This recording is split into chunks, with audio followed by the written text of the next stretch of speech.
just, you know, just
Jack stuff smells so good, you guys. You have to get it from Dollar Tree. Let me tell you, I can get a lot of stuff from Dollar Tree.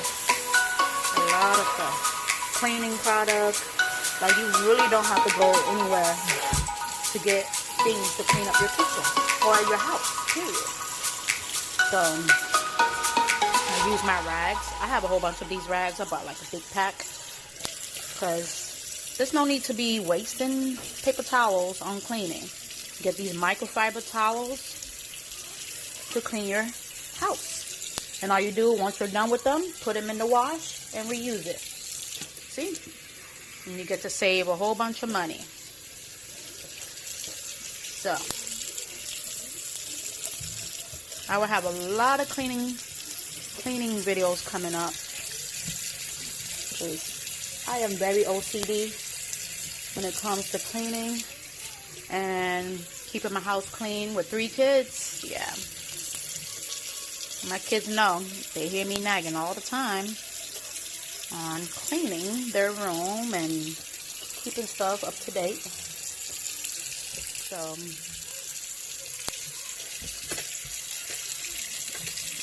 okay. Get that kitchen all nice and clean. And once you're done, like, you guys want to see how OCD I am, right? I'm going to squeeze this out. Like, all this water will be cleaned off as well. So, alright, so this is how clean it is. Okay? Hope you guys enjoyed the video. I'll have another part on how I clean my counters. See you later. Bye-bye.